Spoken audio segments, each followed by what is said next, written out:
Welcome to Driving the Lane with Randy Kraayenbrink and Chuck Rowe, a podcast presented by News Talk 1540 KXEL. Now, Driving the Lane. Welcome to Driving the Lane. Randy Kraayenbrink, Chuck Rowe, the show where we talk about mostly one thing and one thing only, and that is Panther basketball. Now, it's important that we remind you that even though we are the official UNI basketball show for News Talk 1540 KXEL, our comments may not reflect the feelings of our friends at UNI. However, Randy is a former player, and I keep wearing this fancy sweatshirt, so this show is as official as it's going to get. Now, as always, we have a great show for everybody. Joining us today, play-by-play announcer, not Gary Rima. Now, we say Gary Rima all the time, play-by-play announcer, but after 29 years, it's now J.W. Cox. Wow. And then our Midwest Studies Group nonprofit of the week, the Waterloo Community Foundation, and of course, the Financial Architects quote of the week. Let's get started. Randy, excited to have with us today the new voice of the Panthers. Drum roll, please. Was that better, Chuck? No, I can't even hear anything. And you can't even blame it on your connection. You're just really bad at this. I'm going to blame it on my connection. Hit something. That's all. Anyways, he has one job, JW, one job. So anyways, joining us today, JW. Get the visual going at least. Yeah. Thanks for joining us, JW. Absolutely, guys. Excited to be on. Great to talk to you guys in this format. So hard-hitting questions, because that's what we do here. And why not? Expect nothing less. You're a California guy. You went to school in Arizona. Then you go to Wisconsin, St. Cloud, now Iowa. Each winter, do you say to yourself, why the bleep did I ever come to the Midwest? You know, I've gotten over it. I've gotten over it over the years. I like the Midwest in general, certainly more when you get the other seasons. But I do vividly remember my first winter. I was covering a high school game in St. Cloud, and we were just talking off air about St. John's University there. And so I was actually on the campus of St. John's doing one of their prep school games, and I was lost. And it was the middle of winter, and I had no idea where I was going on that campus, and I had never been colder in my life. And in that moment, I thought to myself, I don't know if I'm ever going to make it. But not long thereafter, I met my wife, who's a Minnesota girl born and raised, and so she got me straight with what I needed and how to get through it. So I give her a lot of credit. So, because Randy and I grew up on the East Coast. Randy grew up out here in Iowa. You kind of are raised and you grow up to like wake up early in the morning, shovel that driveway, wipe off the car, all that stuff. You never had to do that. Did you have to like buy your first winter jacket once you moved to Wisconsin? And what was that first time having to shovel the driveway like for you? The one that my wife actually laughs about the most was actually inside. I didn't realize coming from Southern California what like an actual down comforter does for you inside and how that keeps you warm in bed. I just had a blanket, and I thought, my whole life, I can just use a blanket. That's fine. But when I got to St. Cloud, and particularly the place I was living, the insulation wasn't great when I first got there, but I learned real quick. But once we got our own place, I went from living in a house in St. Cloud that I was renting a room to an apartment in the Twin Cities. And then we got our own house, and it was a real awakening to everything that you needed to do to just basically survive in the winter, from the shovel to the salt to shoveling again to salting again just to get out of the driveway. And you know what? I'm happy with the amount of snowfall we've gotten in Cedar Falls so far, and this warm stretch, because I haven't had to do nearly as much as I would have if I was still up in Minnesota, or as I have had to do over the last 7 years or so. Yeah, let's knock on some wood somewhere if there's around you, but okay. Yes, exactly. So, but you grew up in California. How old were you, and how did you first get that bug to do sports broadcasting? There was a short time in my life where I thought I was going to be an architect. I had the drafting table and everything, but it was very short. I was one of those kids who maybe by 7 or 8 was walking around with an old tape recorder. Actually, the front had fallen off, so the cassette tape actually just sat in there. And I would not just record sports or things like that. I just recorded my day-to-day life. So I was just talking. It was actually an old tape of my dad's some of his college class notes that he, when he had gone back to school. So he had recorded some notes, and I liked to listen to segments and then respond to whatever he said. That's just any way I could get myself on tape. It was real early. And then it all started with baseball, as a lot of guys in my position do. Just I'm not sure why, if that's, you know, the thing that's associated most broadcasting, if there's the most opportunities, whatever it is. Pretty early on, I thought, well, around and talk about baseball all summer. So I got a chance to do that. And then when I got my first opportunity to do college basketball, it was actually Cal Poly Pomona. And they hired me basically just so they could get media timeouts. Like, I wasn't on the radio, it was just streaming, but they wanted to make sure that they could get the media timeouts and legitimately have that, and which is a great strategy at that point. And so they hired me. My first taste of doing collegiate athletics, that's what really hooked me and kind of turned things to know that whether it was basketball, football, whatever, I wanted to be around the athletic departments at this level and the student athletes at this level. It's just something about the excitement of those game days and those atmospheres that really gets me going. So obviously you came in and replaced a longtime radio announcer of Gary Rima, right? So tell us kind of how that interview process came to be, that the Panthers were searching and you said, "Yep, I want to apply for that job." Well, I think I guess the word kind of undaunted comes to mind. Not it's a daunting task to replace a legend, but when you're in my position and this is what you want to do, that's just the challenge you have to take on. You're probably going to end up in a spot because there are guys that they make the careers, they become the voice, as Gary did, and then when they decide to retire, it's going to be a big change.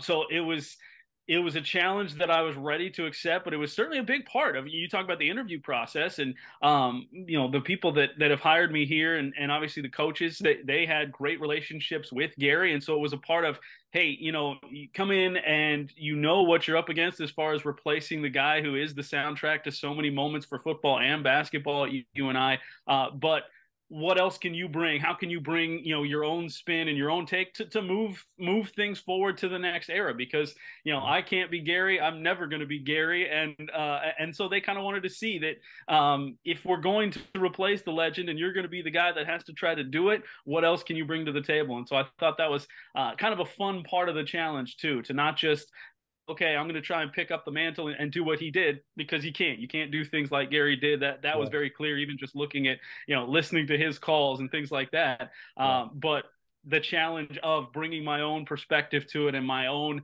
thought process to what it means to be the voice of this institution and what I can bring to the fans of the school. Assumption would be that most folks have embraced you, but have you come across any fans that have said, that's not the way Gary would say it? You know, not that way. You're absolutely right. And this isn't going to shock either one of you being around this community. It's been open arms from the people inside the athletic department to the fans and supporters that I've gotten to run into. Everyone, even if they were to take exception with something that I had done so far, so nice to just welcome me in and say, hey, good luck, you're doing this. It was funny.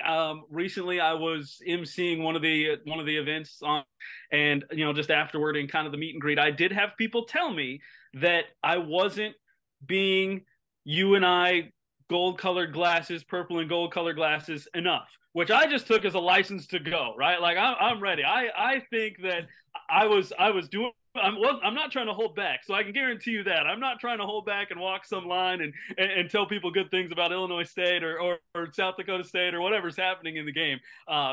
Scott Peterson and Dana Cook can, on the football side, can attest to what I'm like in the booth, and when things don't go well or when they do, that there's a lot of purple and gold bleeding already. They chuckled about that. About game 5, but hey, I just took it as, if I need to do more and I need to get to a different level, I'm all for it. Last game that I did, as we're recording this, was against Illinois State, and there was a timeout for a review, and I didn't think it was quite going the way it should, and I let fly for about 5 minutes or so as they were staring at that video of Titan Anderson getting pushed in the back. So I'll see where I can get. Give me a full bath. And I think everybody will be happy with just how much purple and gold's coming out of my mouth. Yeah, no. I've actually caught a couple of football games as I was driving down the road, and then I caught a couple basketball games on the radio as well. And no, JW, you're doing a great job. I believe if we slit your wrist right now, you'd be a little purple and gold coming out. So that's awesome. Have you ever spent any time with, I know you don't work with this sport, but have you ever spent any time with Coach Schwab yet? I have not. Okay. We've crossed paths, I think, once early on, but I haven't yet. Okay, because he's told students that he doesn't want to see any other gear except for UNI. And he's even said himself that all of his Iowa gear and any other gear from school, he's thrown out. He's thrown in fires. He hasn't.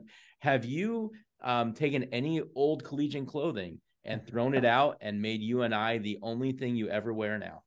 Well, to the second part of the question, it almost is the only thing I ever wear. Certainly out in public, there's usually at least one piece of UNI gear.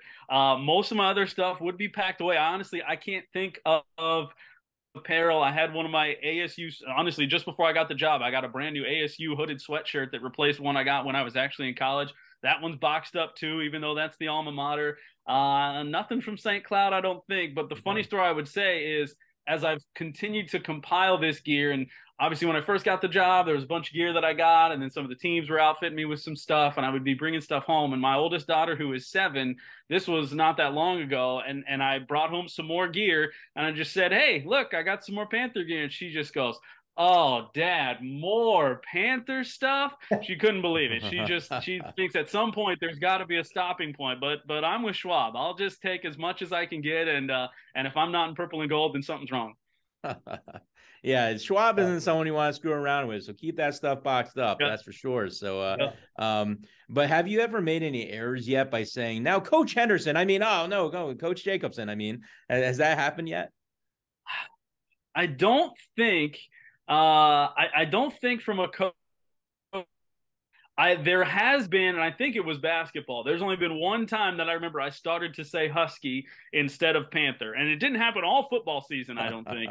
The one that basketball fans will appreciate is my Logan and Landon Wolf confusion sometimes pops up, but that's just because we started football season with Logan, and he had a great year, and now we transitioned to Landon. They both start with L, so that's just kind of a pitfall we're gonna have to live with. But I've almost got that completely sorted out too. Well, a lot of work, I would guess, goes behind becoming the new guy. And basketball may be a little easier because the rosters are small. Football, there's like 7,000 people on the team. How much work goes behind, making sure you're learning about each player, their backgrounds, the coaches, et cetera? How many hours did you have to put in just to read everyone's backgrounds? Well, I mean, yeah, a lot. It started basically the day I got the job with football, because you're right. There's just so much that goes into it. I mean, you look at the difference. I was able to, before the season, sit down and have an interview with all of the basketball players, right? 14 guys or whatever it turned out to be. You can't do that with going to find the time to sit down with every single guy on the roster. But just diving into who would be an impact guy. And that's where some of the relationships have come in, and some of the coaches, or the coaches, all of them have been so great. Being able to communicate with them about what guys' stories are, not just who's going to be the guy that we're going to see on the field, or who's going to be the guy that we're trying to, highlight in a certain offense or whatever it might be, speaking of football, but hey, this guy's got an interesting story, his path here, how he got here, if he was a transfer or a guy who did this, and this in high school. So I think that helped ease it, but there is no replacement for the time of just sitting down and going through the guys and looking at the numbers and finding some of those nuggets. But you talk about both replacing a legend and then getting up to speed. The coaches that I've gotten to work with both Coach Farley for football and Coach Jake for basketball, they've just been so welcoming and so accommodating with their time and making sure that I'm up to speed, knowing that I'm the guy, and so far so good.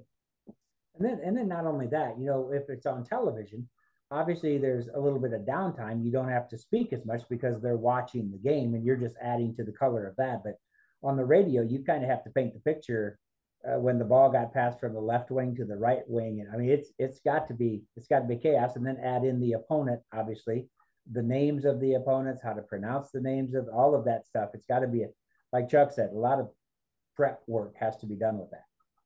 Yeah, for sure. And I think for me, with the first time through, right? Our guys, I've got them down at this point. We know what the rotations are. I know what to expect. But it's the first time I'm seeing these other teams where there are known entities, right? We've actually faced a lot of teams who've had a lot of transfers, and so it's new anyway for whoever was doing this. But there are certainly guys, and there's going to be more of those guys as we go through Valley Play that are known entities in this conference. And so not having that year of experience or year plus of experience seeing what these guys have done, it's something that you do have to bring in because, yeah, even if you cut me open and I was bleeding purple and gold, it's part of the story to tell what the opponent is and what their impact or their impact on a game can be. So that's the fun part, though. That's always been something that's drawn me to this job. And the most broadcasting, I don't know, maybe, but I'd still say the most broadcasting I've done is baseball, right? Because that's where I started. I still continued to do this outside of a couple of years. And baseball on the radio, I mean, you're talking about filling time all the time, right? It's right. Not a lot of action. So having to put in that type of research and having that background and the enjoyment of doing that, it's a part that I like. I mean, when I get to a hotel, like on the trip that I'm on right now, I'll just sit down and fire up the laptop, and that's what I'm doing. I'm sitting here and I'm researching the opponent. I'm finding other tidbits on our guys, trends and things like that, trends for the team as a whole. So that's the fun part, or a fun part of the job right there under actually doing the game is getting all that prep and spending that time. Have you called Dan over at the Bucks yet and say, hey, if you need an extra third, fourth backup guy, give me a call? Well, it's funny. I actually know Dan because when I was in Wisconsin, the first game I called was at Riverfront Stadium in Waterloo. And so that, in 2010 and all the way back around. And when I got this job, Dan was actually one of the first guys that texted me. I mean, I hadn't talked to him since I left that league in 2011, but he reached back out and said congratulations. So pretty familiar with the Bucks. Spent some nights there, spent some nights in downtown Waterloo where they'd put us up, and we'd walk to the Burger King for the team meal. That's what we did in the Northwoods League, which was always fun for breakfast. But yeah, it's a good organization there, and that's a fun league. And I owe a lot to the time that I got to spend in that league too. So one thing that's maybe different from when you first got hired, and maybe we have the timeline a little bit off, but at the end of last year, we expected that Gary was going to retire, and then also Kevin Boyle was going to retire. Turns out that KB is sticking around for some of the games. So the question is, what is the experience like being able to work with KB? And the second part then to that would be, what's that transition like as for him, as far as getting used to working with a new guy that after you worked with Gary for so long? How has that transition worked for the two of you?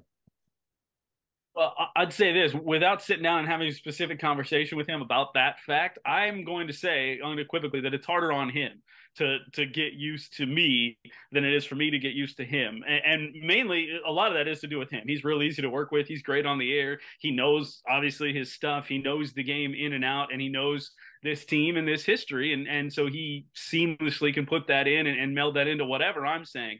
But then also in my career, I've worked with a lot of different color people. I've done, whether it was at St. Cloud State with different football guys, but also in the other freelance positions I was doing, it was almost every game I had somebody new in that chair. So I've done that. For him, working all those years with Gary, that's going to be the bigger change. But to the initial question of what it's been like to make that transition, and it's the word I would come down to is just extremely helpful because of the history that he has with this university, not just with basketball, because he's got that too, but with this university, with this program, to be able to lean on that and have him already been able to bring in, because I'm nowhere near having a full picture of everything that's happened in the history of UNI basketball, right? But he will say something that's jogged something that I have been able to find and dive into and know that he's there kind of as that backstop, and also not just what's going on in the game, but also that historical backstop to put in perspective what's going on. It's just been invaluable. It was the same way with Scott Peterson with football, and it's the same way with KB with basketball. It's just been so great to have those two guys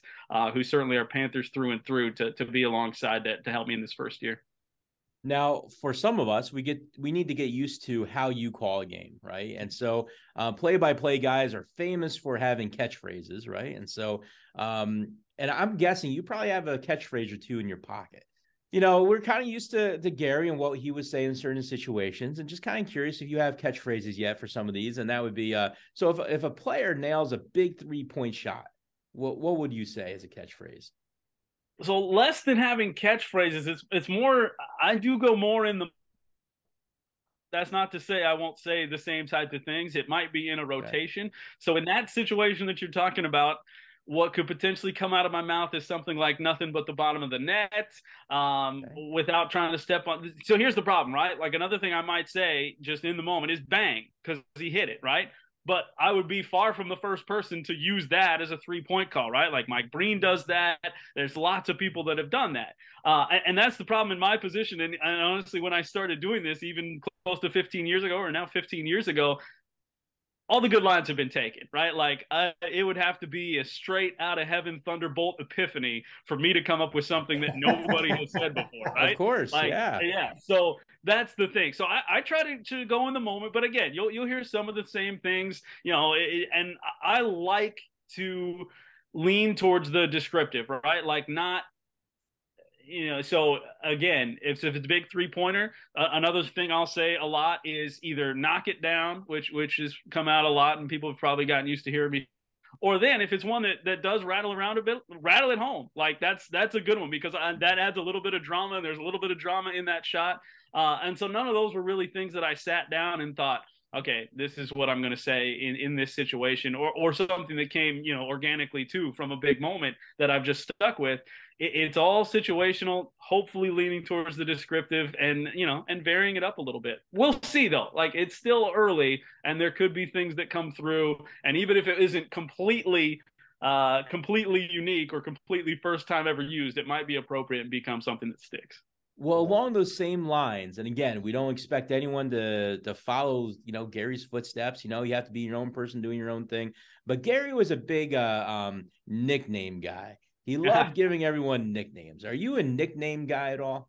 I think I would say I'm a nickname guy. Like okay. I don't mind peppering that in. That's something I think that comes with comfort and time. And then the person on the other side, right? Like, so you're probably not yet. Just as I kind of feel the way through. Like a good story I'd say on that is we got Michael Duax on this year's team, and I would hear if I was at shoot around or practice, people refer to him as Mike, mostly Mike, right? Like a lot of people on the team, coaches, they call him Michael Duax Mike. And so I was talking to him. I said, hey, what do you want me to call you, right? Like, because some of that is, you want to call people what they want to be called, right? And some people like nicknames, some don't. And he said, I don't really care. He said, it can be Mike, it can be Michael. So I drilled down one question more and said, well, if your mom's listening, what does she want you to be called? And he said, oh, that's a good point. She would want Michael. So at this point, I've tried to stick with Michael every time I can when it's out there, because as you all know, mom is going to have the final word, certainly with these guys. And that's a lot of what it's about as far as my audience goes. Okay. So I know Rima, just to not pick on any players, just focus on the coaches right now. He would always call Seth Tuttle King Tut, right? That was kind of like his nickname. So do you have any nicknames kind of planned in your head maybe for some of these players? Yeah, not yet. The funniest one was Seth, and people might have heard this. They have a new sponsor at the arena at Illinois State. It's a bank, and it's Seth Q Arena. And when someone told him that, he thought it was Seth Cool Arena. And so I did lean pretty hard into that. We were in Illinois State and just referred to him as Seth Cool anytime I did at that point. But not yet. I stayed pretty much straight down the line with, Coach Jake, PJ, a little bit of that. So we'll see as those relationships develop what else we get into. What about a certain player or two? Has there been a player or two that you've really just gravitated to in the basketball world that you and I that, as I know you can't have a favorite because you're a man of the media, but let's say you did have someone you enjoyed watching. Who would that person be? Well, I'll give you two answers. One is Bowen Bourne, because anybody who doesn't say that after watching a UNI game, they probably weren't paying enough attention, right? Because Bowen is out there doing just about everything. He's defending well, but then he's also on the other end. He does it in so many ways, exciting shots. He'll go on runs of hitting 3 threes in a row and just lighting it up. So from an on-court standpoint, it's just been extremely fun to get to see what his career has become at this point. And actually, I'll go 3, because kind of picking back on that, Titan Anderson this year, the way he has worked, and I'm even coming late to this, right? Because if you talk to any of the coaches, they are so happy with the work that Titan put in the offseason, in the summer, going all the way back to the end of last year to prepare, knowing he was going to be in a spot to be a bigger impact player. So for me, when a guy clearly has done that work and now is clearly getting the payoff, that's always going to be fun to see. And then one that it just struck me as he just seems like a great guy. And just one of those interviews I sat down was Cole Henry. I sat down and I was going to start interviewing Cole. And the first thing he said to me was, "Hey, glad to have you on board. We've listened to some of your stuff, and I think it's going to be exciting to have you here." So to have a guy who obviously has a lot going on and doesn't know me from anybody to sit down and kind of drop that encouragement to my guys. I've had interactions and interviews with all of them, and they're all just tremendous guys. But those are the three that stick out so far at this point. Randy and I, we've been doing Driving the Lane for 10 seasons now. And Gary was actually a big part of that.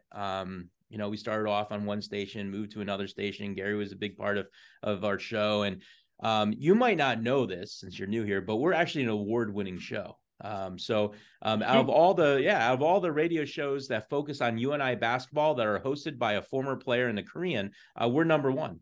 And Gary would always agree with us, put that rubber stamp of approval. JW, we're going to put you in a tough spot here, but will you testify that we are the number one show that focuses on UNI basketball that's hosted by a former player and a Korean?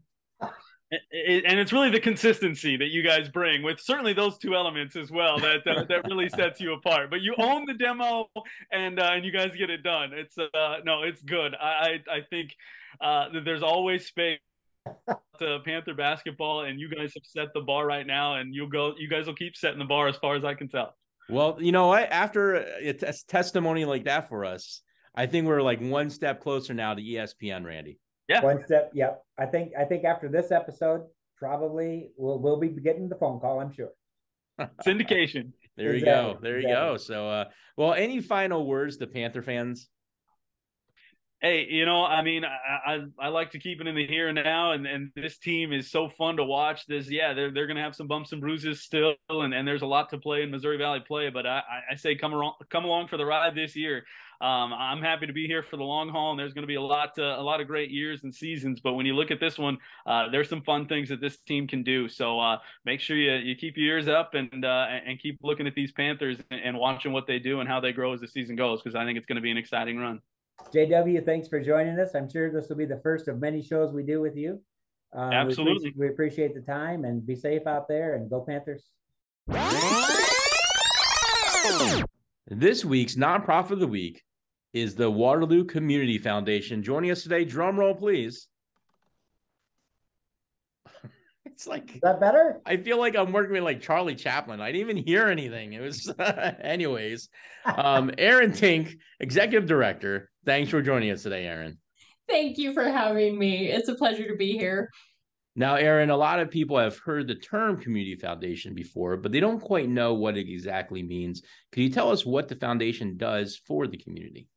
Yes, absolutely. So the Waterloo Community Foundation has been here in Waterloo going on our 8th year, and we are happy to be serving our community. The idea behind a community foundation is allowing the community to invest in nonprofits and in the charities that they care about, and with the idea that those investments are going to carry on forever, creating a legacy for families and also for agencies, just to make sure that the good work that's happening in Waterloo is going to continue to last. And, you've been there for about a year, right? Mm-hmm. And so during that time you've been there, what are some of the most exciting projects that you've been part of? We've had some really neat developments over the last year specifically. So a couple of agencies that came on board with the Waterloo Community Foundation this year was most recently the YMCA added their endowment to the Waterloo Community Foundation so that we can continue to support them. Habitat for Humanity established 2 different funds with the Waterloo Community Foundation this year, one in which they're able to fund local projects as they develop, and another one is a lasting endowment that will continue to fund Habitat for Humanity. Another one, the Boys and Girls Club, established a permanent endowment as well, and in the name of Mac McCausland this year, which was really special to honor a legacy of somebody who has made such an incredible impact here in Waterloo. And beyond that, we also get to partner with the city on some projects. So the Gates and Burns Park Fund is helping to develop the Gates and Burns parks here in Waterloo over the next couple of years. And the Veterans Way Fund allows us to partner with the city in that development as well. So, and then of course we get to walk alongside families too, who are making an impact by establishing funds either with their family's name or especially in honor of somebody that they love. Well, and that's something I was going to ask you is a lot of times you hear in the newspaper or whatever, so-and-so's family foundation has donated money to et cetera. And it puts in the mind of people that you have to be, multi-billion-dollar heir in order to, give money as a family. But that's not true. Anyone could do something called a donor advised fund. And that's the way that you go about maybe giving money to different nonprofits through a family foundation. Can you tell us what a donor advised fund is and how someone could maybe reach out to you about that? Yeah, that's exactly right. And I appreciate you bringing that up because that was one of those areas that I too, before I came into this position, I felt a little bit mysterious as to how do you go about that and how much do you really need in order to create a legacy like that. And so I love that here at the Waterloo Community Foundation, we're committed to being transparent. We want to show you everything that's behind the curtain, and we want to make it as accessible as it possibly can be so that everybody can contribute at the level that they can to make the difference that they want to here in our community. So the advised fund gets established by either an individual or a family with the idea, or an organization or business, with the idea that you're going to establish an investment. And then the distribution from that investment is going to go to the nonprofit of your choice. And we are impacting Waterloo community specifically. So it would need to impact the residents here, but it's going to go to the nonprofit of your choice on an annual basis. At the Waterloo Community Foundation, we start that fund with $5,000 and we grow it. Usually if it's an endowed fund, we grow it to $25,000 where we start to distribute from that fund into our community. Obviously with the listeners and the viewers we have out there. So what's a good way maybe for them to get in touch or maybe research a website maybe and learn more about the Waterloo Community Foundation? Sure. So our website is available at WLOOcommunityfoundation.org. All of the information that somebody might be seeking, especially if you've just got some questions about how does a community foundation work, what types of funds are available, what type of an impact are we making in the community, all of that is going to be able to be found on our website. And I can be reached personally, either via email or phone here at the foundation, and happy to be helpful in whatever questions people might have and with the impact that they want to make here. Well, thanks so much for being part of the show today. Really appreciate getting the opportunity to learn more about the Waterloo Community Foundation. I know a little bit about them, but I can always learn more. So this was a great opportunity. Thank you. Thank you for having me. I appreciate it. Thank you. Thanks, Erin. Now's the part of the show that everybody has been waiting for, the Financial Architect's quote of the week. All right, here it is, Chuck. It's a little lengthy, so I'm going to read it. Ready? The difference between school and life. In school, you're taught a lesson and then given a test. In life, you're given a test that teaches you a lesson. There you go. Love it. What do you think about that? It's great. It's great. As always, good for you, good for me, good for everybody. Now it's time to say goodbye from Chuck and Randy. See you next week. Enter the closing music.